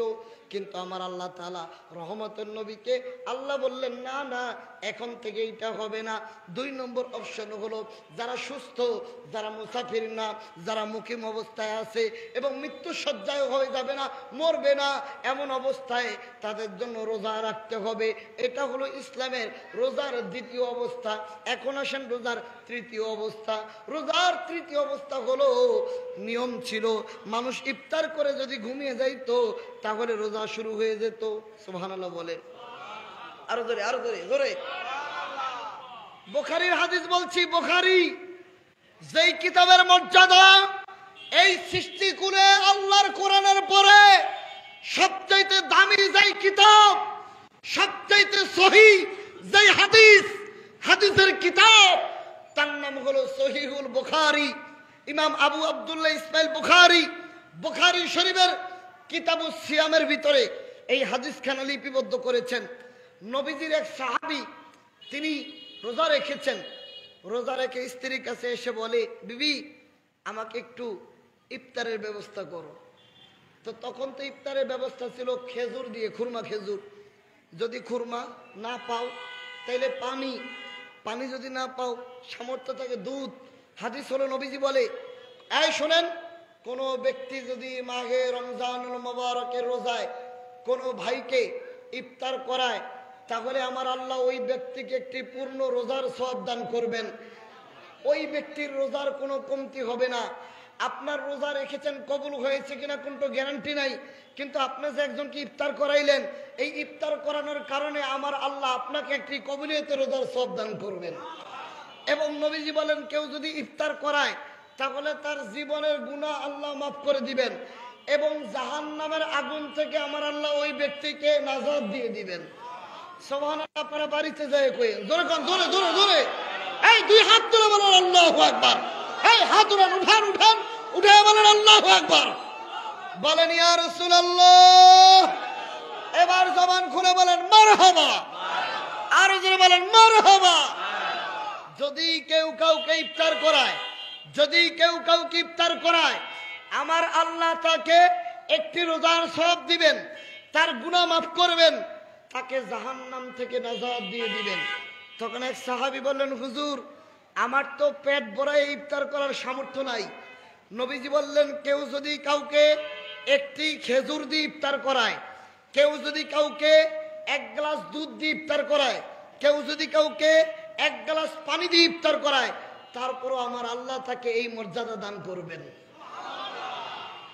তাইলে ইফতারের সুন্নত হলো খেজুর খাওয়া, ইফতারের সুন্নত হলো দুধ খাওয়া, ইফতারের সুন্নত হলো পানি খাওয়া। কিন্তু আমাদের দেশে যে আমরা ছোলা বুট খাই, পেঁয়াজু খাই, আলুর চপ খাই, বেগুনি খাই, টিক্কা খাই, রু আফজা খাই, কথা বল না কেন, কথা বল না, এগুলি কিন্তু একটাও নবীর সুন্নত না। কিন্তু মোল্লায় পেট ভরে এগুলি খায়, একবারও বেদাত কয় না। কিন্তু শবে বরাতে রুটি হালুয়া আসলেই কয় বেদাত বেদাত, কথা বল না কেন। শবে বরাতে রুটি হালুয়া খাওয়া এটা কোরআনে আসেনি। শবে বরাতে রুটি হালুয়া খাওয়া হাদিসে আসেনি। আরে রুটি হালুয়া তো থাকে কড়াইতে, কোরআনে না, কথা বল না, কথা বল না। রুটি হালুয়া থাকে কোথায়? কড়াইতে। হালুয়া থাকে কড়াইতে, রুটি থাকে কড়াইতে। কোরআনে রুটি খুঁজেন কেন? হাদিসে রুটি খুঁজেন কেন? শবে বরাতে রুটি হালুয়া খাওয়াইতেই হবে এরকমটা না। খাওয়াইলে গুনাহ হবে তাও না। যেমন আমার দিকে তাকায় থাকেন, আপনারা প্রতিদিন সকালে ঘুম থেকে উঠে ব্রাশ করেন না? ব্রাশ, কথা বল না কেন, জোরে কন, জোরে কন। যেটা ব্রাশ করেন এটা কথা বলতো না, মুখে গন্ধ বলে আমরা কি করি, কথা বলেন কি করি? ব্রাশ করি। টিভিতে অ্যাডভার্টাইজ দেয় ক্লোজ আপ, পেপসুডেন্ট, কত ধরনের পেস্ট আছে, বড় বড় ব্রাশ। আপনি সকালবেলা 10 মিনিট ঘষতেছেন, এইটা একটাও সুন্নত না। সুন্নত হলো মেসওয়াক দিয়ে দাঁত মাজা, মেসওয়াক করা সুন্নত। ব্রাশ দিয়ে দাঁত মাজা সুন্নত না। কিয়ামত পর্যন্ত যদি ব্রাশ দিয়ে দাঁত মাজেন সুন্নত আদায় হবে না, কিন্তু জায়েজ হবে, জায়েজ হবে, জায়েজ, গুনাহ হবে না। মুস্তাহাব সুন্নত হলো মেসওয়াক করা সুন্নত, ব্রাশ দিয়ে দাঁত মাজা জায়েজ, বেদাত না। তেমনি করে শবে বরাতে রুটি হালুয়া খাওয়া খাইতেই হবে, সুন্নত না। খাওয়াটা হলো জায়েজ, জায়েজ, জায়েজ। খাইলে গুনাহ হবে না, খাইলে গুনাহ হবে না, জায়েজ হবে। চিৎকার দিয়ে বলেন মারহাবা। আরো জোরে বলেন মারহাবা। তাহলে রুটি হালুয়া খাওয়াটা কি? জায়েজ, কথা বল না। রুটি হালুয়া খাওয়া কি? জায়েজ, সুন্নত না। সুন্নত কি না, খাওয়াটা জায়েজ, ব্রাশ করাটা জায়েজ, সুন্নত না। সুন্নত হলো মেসওয়াক করা। তেমনি করে রুটি হালুয়া খাওয়া শবে বরাতের রাতে সুন্নত না, কিন্তু জায়েজ। তারপর নবীর হাদিস, নবীজি হালুয়াকে পছন্দ করতেন। মারহাবা কইবেন না?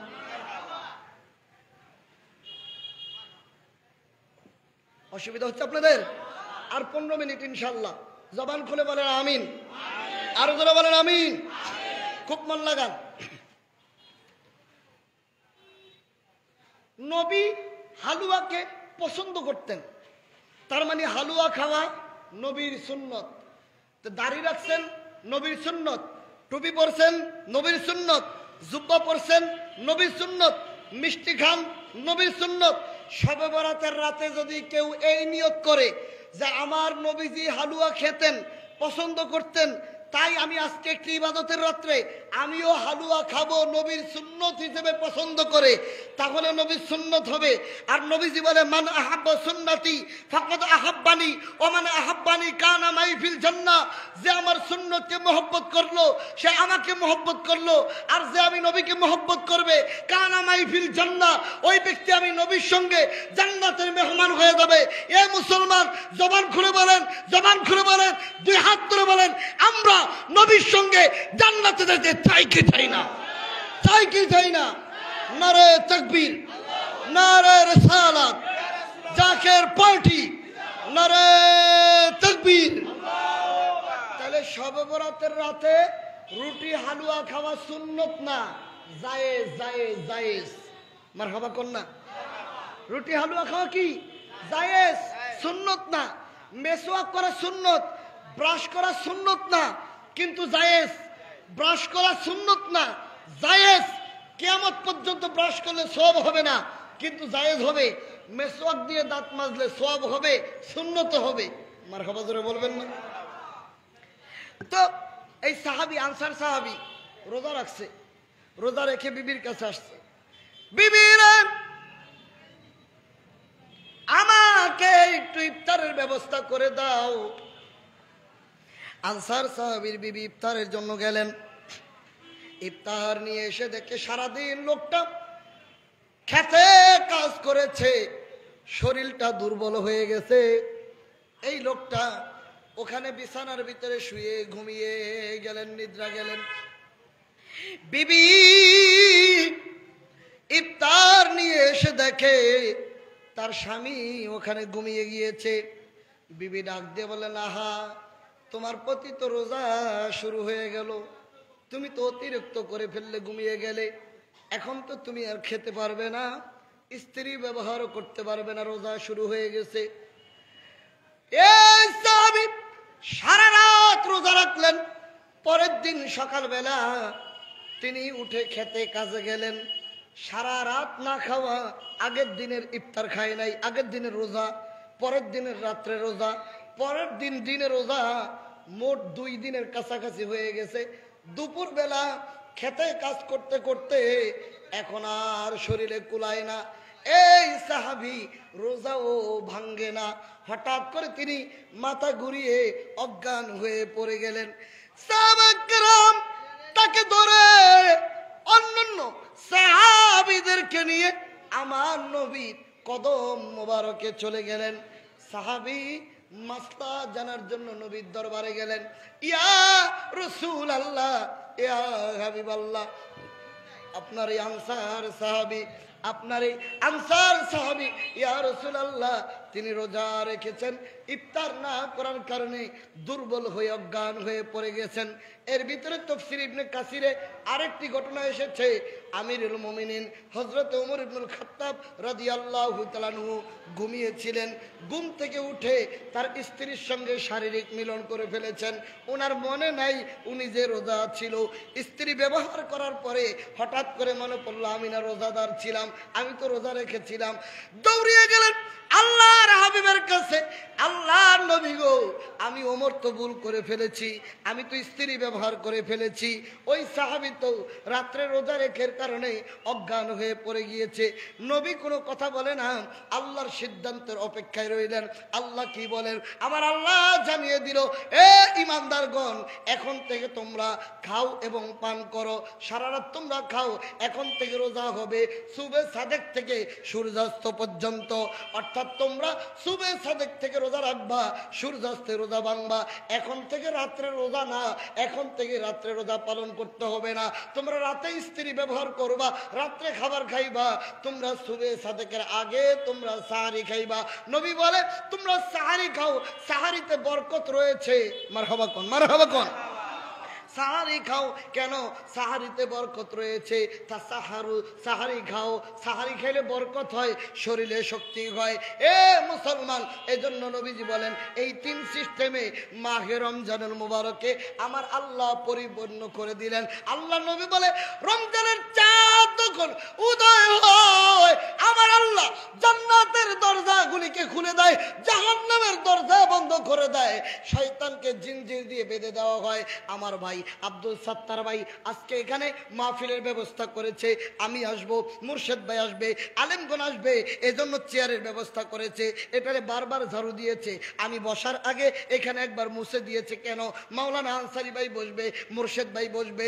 আমার নবী বলে প্রতিদিন আমার আল্লাহ জান্নাতকে সাজাইতে থাকে, রোজাদাররা জান্নাতে আসবে, জান্নাতকে প্রতিদিন সুন্দর করে সাজাইতে থাকে। রোজাদারদের জন্য আমার আল্লাহ রাইয়ান নামক দরজা রেখে দিয়েছে। ওই হাসরের মাঠে জান্নাতের 8টি দরজার ভিতরে একটি দরজার নাম রাইয়ান। রাইয়ান মানে তৃষ্ণা নিবারণের দরজা। যারা রোজা রেখেছে ওই রোজাদারদেরকে এই রাইয়ান দরজা দিয়ে জান্নাতে প্রবেশ করা হবে। জান্নাতে প্রবেশ করার পরে তাদের আর কোনোদিন পানি পিপাসা লাগবে না। জবান খুলে বলেন আল্লাহু আকবার। তাহলে সেই রোজা রাখা আমাদের দরকার আছে না নাই? জোরে কোন, আরো জোরে কোন। বেটা এত বড় পেট, এত বড় ঘাড়, ভাই রোজা রাখোস না? ভাই আবার গ্যাস্ট্রিক, পেটের ব্যথা, আমি রোজা রাখতে পারি না।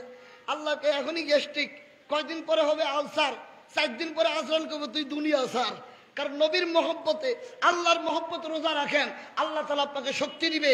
রোজাদারের মুখের দুর্গন্ধ নবী বলে আমার আল্লাহর কাছে মিস্কের চাইতে বেশি সুঘ্রাণ লাগে। সে রোজা রাখা আমাদের দরকার আছে না নাই? আরো জোরে কোন, আরো জোরে কোন। কিন্তু নবী বলেন রোজা কাদেরটা কবুল হবে, কাদেরটা হবে না। সারাদিন রোজা রাখলেন, নবী বলেন ওই ব্যক্তির রোজা, ওই ব্যক্তির না খেয়ে থাকা আমার আল্লাহর কোনো প্রয়োজন নাই। যে মাহে রমজানে রোজা রাখলো অথচ মিথ্যা বলা পরিত্যাগ করতে পারলো না, মাহে রমজানে রোজা রাখলো মিথ্যা বলা বন্ধ করলো না, তার না খেয়ে থাকা আমার আল্লাহর কোনো দরকার নাই। নবীজি বলে কেউ যদি রোজা রাখে আর তার সঙ্গে যদি কেউ ঝগড়া করে তাহলে উনি বলবে আনা সাইম, আমি রোজাদার, আবার বলবে আনা সাইম, আমি রোজাদার। তার মানে ভাই ঝগড়া করিস না, আমি রোজা রাখছি। আর আমাদের দেশে রোজাদাররা উল্টা ঘুষি উঠায় কয় চিনস নি আমার কথা কন না কেন ভাইয়া? এই রোজা রাখলে গ্রহণযোগ্য হবে না। রোজা রাখতে হবে, মিথ্যা কথা বলা যাবে না, রোজা রাখতে হবে, গীবত করা যাবে না। একটা হাদিস বলি, ইমাম জালালউদ্দিন সুয়ুতী রহমতুল্লাহ আলাই, তিনি যার কিতাব তাফসীরে জালালাইন আলিয়ায় পড়ায়, কওমিতে পড়ায়, আলেম লিখতে গেলে, মাওলানা নাম লিখতে গেলে যাকে তাফসীরে জালালাইন পড়তে হবে তিনি হলো ইমাম জালালউদ্দিন সুয়ুতী, যিনি 2 লক্ষ হাদিস মুখস্থ জানতেন, 2 লক্ষ হাদিসের হাফেজ ছিলেন। তিনি একটা কিতাব লিখেছেন খাসায়েসুল কুবরা। সেই খাসায়েসুল কুবরা নবীজির মর্যাদার কিতাব খুলে দেখবেন। নবীজি একদিন অনুমতি দিলেন, এ আমার সাহাবীরা তোমরা সবাই রোজা রাখো, তবে আমি নবী অনুমতি না দেওয়া পর্যন্ত কেউ ইফতার করবা না। সুবহানাল্লাহ বলেন। সবাই রোজা রাখার অনুমতি দিলেন, কিন্তু আমি অনুমতি না দেওয়া পর্যন্ত ইফতার করবা না। এই মন লাগান, সকলে রোজা রাখলেন। পেয়ারা নবীর কাছে মাগরিবের আগে আগে সবাই ইফতারের জন্য অনুমতি নেয়। আমার নবী ইফতার করার অনুমতি দেয়। 2 জন মহিলার পক্ষ থেকে একজন পুরুষ এসে নবীর কাছে অনুমতি চায়, ইয়া রাসূলুল্লাহ, ও আল্লাহর নবী, আমার ঘরে আমার পরিবারে 2 জন মহিলা রোজা রেখেছে, আপনি তাদেরকে ইফতার করার অনুমতি দেন। নবী বললেন তারা রোজা রাখে নাই। সুবহানাল্লাহ জোরে বলেন। এই রোজা রাখছি আমি, জানে কে? আল্লাহ। কতক্ষণ? আল্লাহ। এটা পৃথিবীর আর কেউ জানার কথা না। নবী বলেন তারা রোজা রাখে নাই। সাহাবী আশ্চর্য বলে হুজুর বলেন কি, সে রোজা রেখেছে? নবী বলেন না, রোজা রাখে নাই। সাহাবায়ে কেরামগণ বারবার যখন অনুরোধ করলেন, নবী বললেন একটা পেয়ালা নিয়ে যাও, পেয়ালা নিয়ে এই মহিলাদেরকে বলো বমি করার জন্য। আল্লাহর নবীর হুকুম, একটা পেয়ালা নিয়ে গেলেন, নিয়ে বললেন এই মহিলারা আল্লাহর নবী হুকুম দিয়েছে তাড়াতাড়ি করে এই পেয়ালার ভিতরে তোমরা বমি করো। 2 মহিলা গলার ভিতরে আঙ্গুল ঢুকিয়ে বমি যখন করলেন, পচা দুর্গন্ধ একেবারে পোক কীট সহকারে বড় বড় গোস্তের টুকরা, কালো কালো রক্ত, দুর্গন্ধে এলাকা ভরে গেল। আল্লাহু আকবার বলেন। দুর্গন্ধযুক্ত রক্ত, বমি, পুষ আর বড় বড় গোস্তের টুকরা পেয়ালার ভিতরে পড়লো। এই পুরুষ সাহাবী এই গোস্তের পেয়ালা নিয়ে আমার নবীর সামনে যে হাজির হইলেন, গিয়ে বললেন, ইয়া রাসূলুল্লাহ, এই যে দুই মহিলা রোজা রেখেছে, তারা ইফতার রোজার জন্য ইফতার করার জন্য অনুমতি চেয়েছে, আপনি বলেছেন তাদের বমি করার জন্য, এই যে তারা বমি করেছে। নবী বলেন, সাহাবীরা, এই দুই মহিলা হালাল বস্তু দ্বারা সেহরি খেয়েছে, হারাম বস্তু দ্বারা তারা ইফতার করেছে। সাহাবী বলে, হুজুর, এখনো তো তারা ইফতার করে নাই, আপনার অনুমতি নেওয়ার জন্য আমরা এসেছি। নবী বললেন, হালাল বস্তু দ্বারা সেহরি খেয়েছে, হারাম বস্তু দ্বারা ইফতার করেছে। এ সাহাবীরা, এই দুই মহিলা পাশাপাশি বসে আরেকজনের গীবত করেছে, আরেকজনের বদনাম বলেছে। গীবত করাটা মরা ভাইয়ের গোস্ত চাবায়া খাওয়ার সমান। নাউজুবিল্লাহ জোরে বলেন। আপনার ভাই, আমার ভাই মারা গেলে তার লাশ ধরে গোস্ত চিবিয়ে চিবিয়ে খাওয়াটা, নিজে ভাইয়ের গোস্ত, লাশের গোস্ত চাবায়া খাওয়াটা যত বড় গুনাহ, যত বড় অন্যায়। নবীজি বলেন, একজন লোকের গীবত করা তত বড় অন্যায়, তত বড় গুনাহ। তাহলে বোঝা গেল, যেই ব্যক্তি রোজা রাখার পরে রোজা অবস্থায় গীবত করা বন্ধ করতে পারলো না, আরেকজনের বদনাম বন্ধ করতে পারলো না, তার রোজা আল্লাহর দরবারে গ্রহণযোগ্য হইতে পারে না। তার না খেয়ে থাকাটা আমার আল্লাহর দরবারে কবুল হইতে পারে না। তাই রোজা অবস্থায় গীবত করা যাবে না, রোজা অবস্থায় মিথ্যা বলা যাবে না, রোজা অবস্থায় চুগলখড়ি করা যাবে না, রোজা অবস্থায় হারাম খাদ্য নেওয়া যাবে না, রোজা অবস্থায় সুদ খাওয়া যাবে না, রোজা অবস্থায় ঘুষ খাওয়া যাবে না। এক কথায় রোজাটা হলো ট্রেনিং, লাআল্লাকুম তাত্তাকুন। আল্লাহ মানে রোজার মাধ্যমে আল্লাহর ভয় তোমার অন্তরে আসবে। 12 মাস তোমরা এইভাবে চলবা। রোজা রেখে যেমন খাওয়া যায় না, মিথ্যা বলা যায় না, ট্রেনিং নেওয়া হয়। 1 মাস ট্রেনিং নিয়ে বাকি 11 মাস তোমরা এই রোজার মতো চলবা, তোমার জীবনে কোনো গুনাহ যাতে না হয়। 22 মাস কাদার ভিতরে থাকে, তারপরও 22 মাসের গায়ে কাদা লাগে না।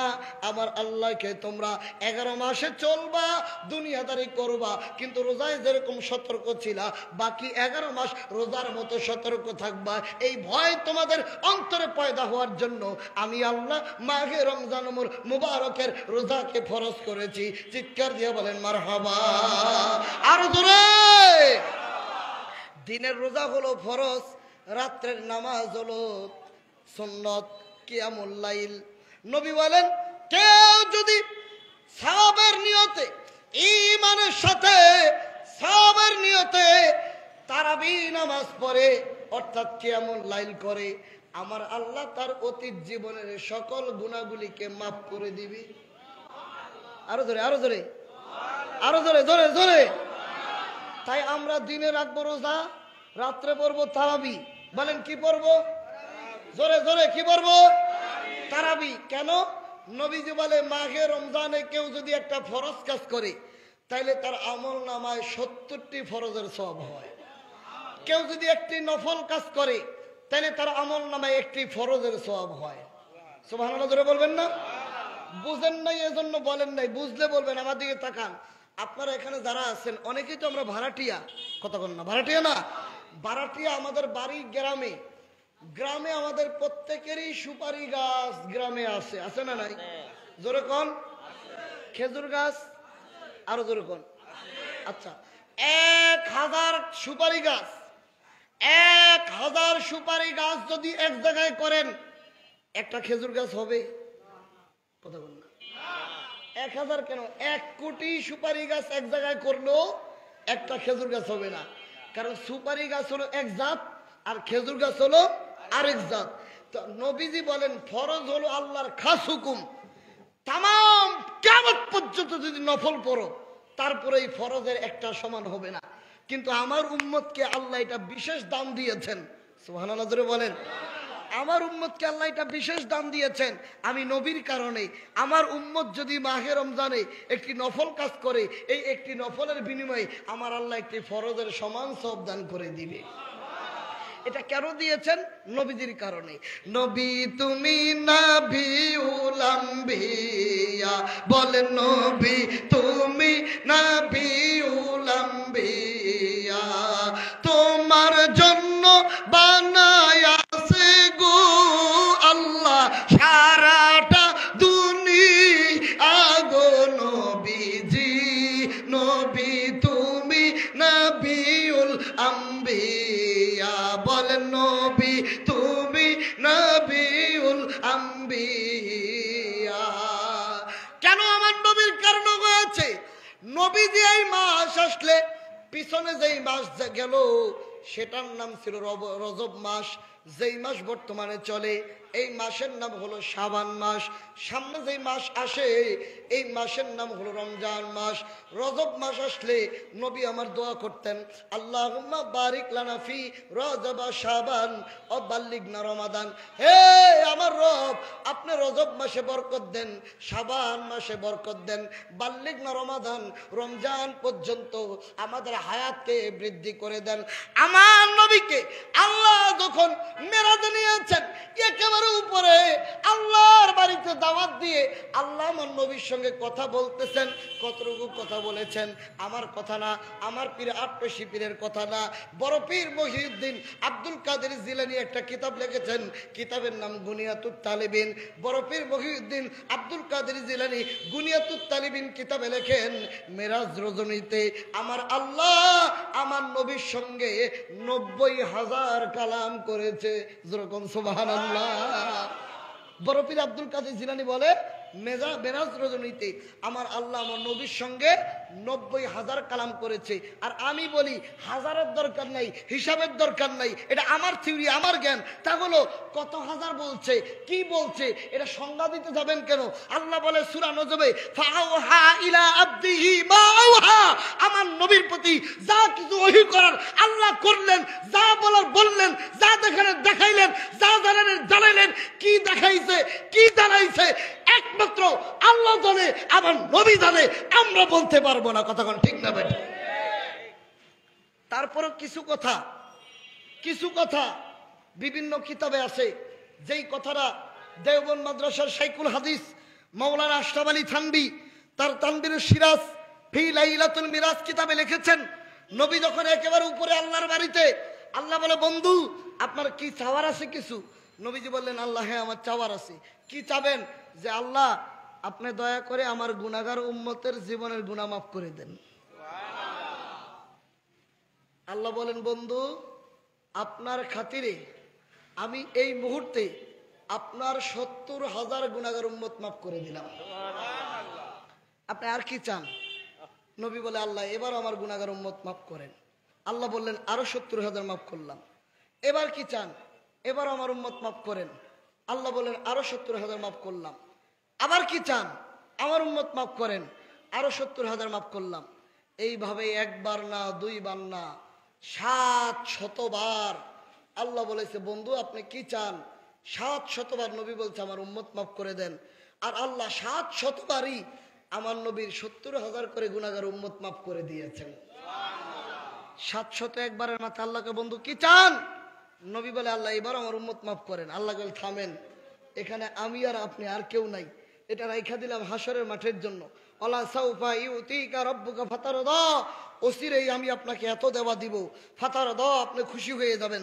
এই আয়াতের তাফসীরে আলা হযরত কানজুল ইমানের ভিতরে মুসলিম শরীফ থেকে হাদিস লিখতেছেন, আল্লাহর পয়গম্বর রহমতের নবী বলেন, আমার একটা উম্মত, এই কথাটা বলার পরে জোরে সুবহানাল্লাহ বলবেন, এখন না, এই কথাটা বলার পরে এত জোরে বলবেন যাতে এই জমিনটা কাঁপে।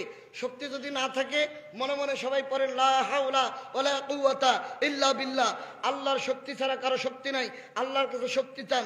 নবী বলতেছে, যতক্ষণ পর্যন্ত ও আল্লাহ, যতক্ষণ পর্যন্ত আমার একটা উম্মত জাহান্নামে থাকবে ততক্ষণ পর্যন্ত আমি খুশি হব না।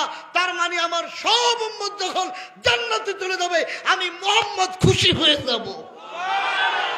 দুই হাত তুলে বলেন আল্লাহু আকবার, আর জোরে বলেন আল্লাহু আকবার। বলেন ইয়া রাসূলুল্লাহ।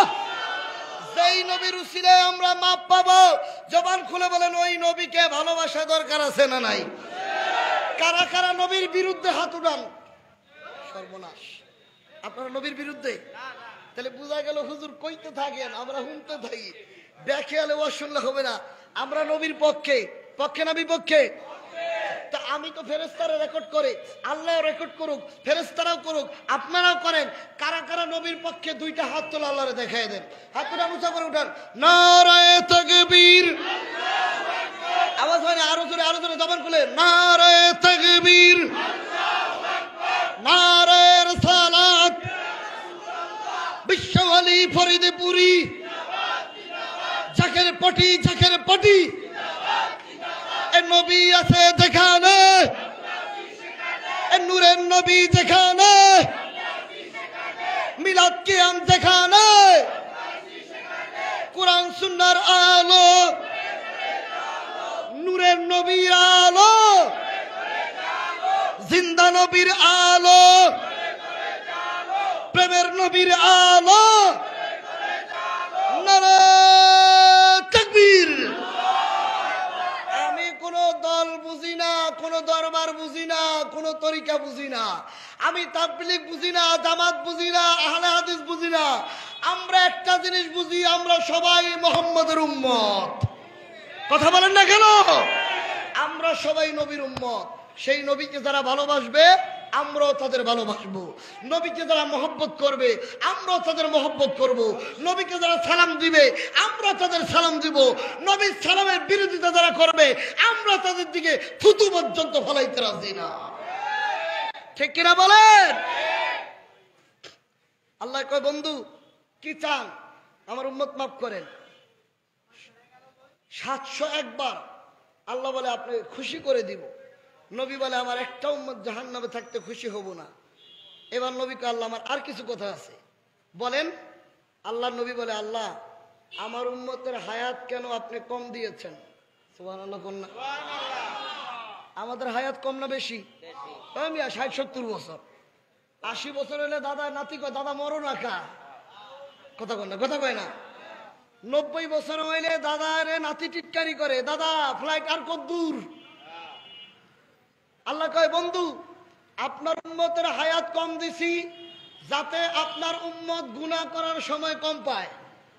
জোরে জোরে জোরে। হায়াত বেশি দিলে তো গুনাহ বেশি করব, এজন্য হায়াত কম দিছি যাতে গুনাহ করার সময় কম পায়। নবী আমার বলে আল্লাহ গো হায়াত কম দিয়েছেন, গুনাহ কম করবে, কিন্তু আমার উম্মতকে কেন আপনি কিয়ামতের আগে পাঠাইলেন? আমার উম্মতকে কেন আপনি আরো আগে পাঠাইলেন না? দয়া করে আমাকে বলেন। আল্লাহ ডাকতে বলে হাবিবু আপনার উম্মতকে আমি কিয়ামতের আগে পাঠিয়েছি যাতে আপনার উম্মত কবরে কম সময় থাকে। সুবহানাল্লাহ জোরে বলেন। যদি আমরা নূহ নবীর উম্মত হইতাম এখন দোলাইপাড় আব্দুল সাত্তারের বাবার রুহের মাগফিরাত কামনার মাহফিলে থাকতাম না। নূহ নবীর উম্মত হইলে আমরা এখন থাকতাম কবরে, ইব্রাহিম নবীর উম্মত হইলে আমরা এখন থাকতাম কবরে, আদম নবীর উম্মত হইলে এখন থাকতাম কবরে। যেহেতু মুহাম্মদের উম্মত কিয়ামতের আল্লাহ আমাদেরকে পাঠিয়েছেন। আমার নবী কয় আল্লাহ গো হায়াত কম দিয়েছেন, গুনাহ কম করবে, কিয়ামতের আগে পাঠাইছেন কবরে কম সময় থাকবে, কিন্তু আমার উম্মত এত নেক কেমনে কামাই করবে? অন্য নবীর উম্মতেরা 500 বছর হায়াত পেয়েছে, 1000 বছর হায়াত পেয়েছে, 1500 বছর হায়াত পেয়েছে, এত নেক কেমনে কামাই করবে? আল্লাহ বলে হাবিব আপনার উম্মতের জানিয়ে দেন আমি তাদেরকে একটি মাস দিব, তার নাম মাহে রমজানুল মুবারক। এই মাহে রমজানুল মুবারকে একটি রাত দিব, লাইলাতুল কদরি খায়রুম মিন আলফি শাহর। একটি মাস ইবাদত বندگی করার জন্য দিব, ওই মাসের ভিতরে একটা রাত হবে লাইলাতুল কদর। ইয়া রাসূলুল্লাহ ওই লাইলাতুল কদর যদি আপনার কোন উম্মত ইবাদত করে আমি আল্লাহ তার আমলনামায় 1000 মাসের চাইতে বেশি নেকি দান করে দিব। চিৎকার দিয়ে বলেন মারহাবা। আর জোরে 83 বছর 4 মাস 10 দিন 1000 মাস হিসাব করলে পাওয়া যায়। এই আমাদের অঙ্ক দেখেন কোশ্চেন 83 বছর 4 মাস 10 দিন 1000 মাস হিসাব করলে 83 বছর 4 মাস 10 দিন। তবে প্রতি বছর যদি শবে কদর পান তাহলে আপনার আমল নামায় 83 বছর 4 মাস 10 দিন। মারহাবা জোরে বলবেন না? প্রতি বছর 83 বছর, এক এক বছরে 83 বছর। কিন্তু সবে কদর কবে এটা নির্দিষ্ট করে কেউ বলতে পারে না। কেন পারে না? হাদিস শুনেন। নবীজি বের হইলেন মসজিদ থেকে বা ঘর থেকে, সাহাবীদেরকে সবে কদরের তারিখ বলবে, কবে সবে কদর। তো সাহাবীরা নবীর জন্য অপেক্ষা। নবী বের হয়ে দেখে 2 জন সাহাবী ঝগড়া লাগছে, ঝগড়ার কারণে নবীজি তাদের দিকে তাকাইলেন, তাকায় মন দিলেন, ঝগড়া বন্ধ হলো। নবী আহ আহ আহ কি করলা তোমরা? আমি তোমাদেরকে সবে কদরের তারিখ বলতে আসছিলাম, আল্লাহ আমাকে জানিয়ে দিয়েছে ওই তারিখ সবে কদর, কিন্তু তোমাদের ঝগড়ার কারণে আল্লাহ আমার অন্তর থেকে ওইটা উঠায় নিছে। নবীরা ভুল করে না, আল্লাহ উঠিয়ে নিয়েছে ঝগড়ার কারণে। ঝগড়া এত খারাপ জিনিস, তাম দুনিয়া আজকে দ্বন্দ্ব, তাম বাংলাদেশে আজকে দ্বন্দ্ব, ঘরে ঘরে ঝগড়া, ঘরে ঘরে মারামারি, ঘরে ঘরে ছিনতাই, ঘরে ঘরে ডাকাতি, ঘরে ঘরে মারামারি, যার কারণে আল্লাহর রহমত উঠে যাচ্ছে, দোয়া কবুল হচ্ছে না। মানুষ হাসপাতালে চিৎকার দিয়ে মরতেছে, কাঁদতেছে, আল্লাহকে ডাকতেছে, দোয়া কবুল হচ্ছে না। অলি আল্লাহর মাজারে হামলা হচ্ছে, অলি আল্লাহর মাজারে হামলা দিয়ে মাজারকে বোমা মেরে উড়িয়ে দেওয়া হচ্ছে, আল্লাহ বেজার হচ্ছে বিদায় আজকে আমাদের দোয়া কবুল হচ্ছে না, আমাদের উপরে অশান্তি নাজিল হচ্ছে। কথা বলে ঠিক না? ঠিক। নবী কয় তোমরা ঝগড়া করলা, তোমরা যে ঝগড়ার কারণে আল্লাহ আমার অন্তর থেকে সবে কদরের তারিখ উঠে নিছে। তবে হ্যাঁ, এখন থেকে তোমরা রমজানের শেষ দশকের বেজর রাত্রিতে 21 তারিখ, 23 তারিখ, 25 তারিখ, 27 তারিখ, 29 তারিখ তোমরা সবে কদর তালাশ করো। শেষ দশকের বেজর রাত্রিতে তোমরা সবে কদর খোঁজো। যদি খুঁজে পাও আমল করো, তাহলে 1000 মাসের চাইতে বেশি নাকি হবে। বিশ্ব জাকের মঞ্জিল পরিচালনা পদ্ধতিতে আমার পীর খাজা ফরিদপুরি আটকাশির হুজুর জাকের পার্টির প্রতিষ্ঠাতা, তিনি বলেছেন বাবা, কেউ বলেছে রমজানের শবে কদর, কেউ বলেছে রমজানের বাইরে, কেউ বলেছে রমজানের শেষ দশকের বেজর রাত্রিতে। হুজুর বলেছেন বাবা, রমজানে হোক, রমজানের বাইরে হোক, শেষ দশক হোক আর মাস বরাবর হোক, আমার জাকেরানদের কাছ থেকে সবে কদর মিস করতে পারে না। কারণ আমার জাকেররা রাত 3টায় উঠে প্রতিদিন আল্লাহকে ইয়াল্লাহু ইয়া রহমানু ইয়া রহিম বলে ডাকে। 365 দিনের একদিন যদি সবে কদর হয়, ওই 365 দিনই আমার জাকেররা আল্লাহকে ডাকে। 365 দিনের একদিন সবে কদর হলে ওইটা আমার জাকেরানদের আমল নামায় এসে যায়।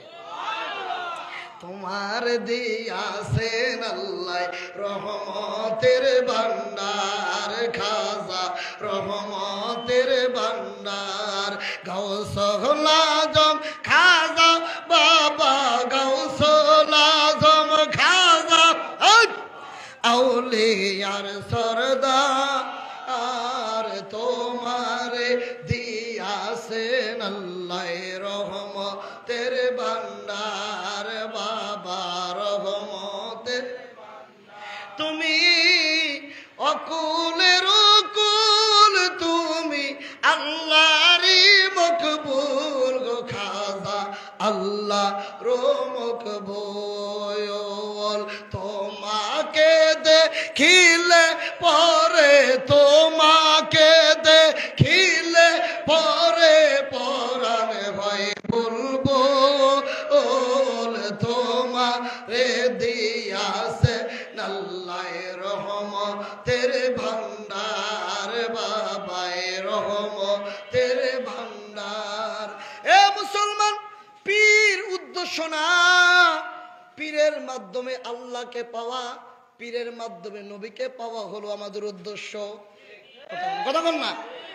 আপনার আমাদের সবাই তাকান, আপনার আমার ছেলে, আপনার আমার মেয়ে মাদ্রাসায় পড়ে বা স্কুলে পড়ে, পড়ার পরও আপনি আলাদা কোচিং করান।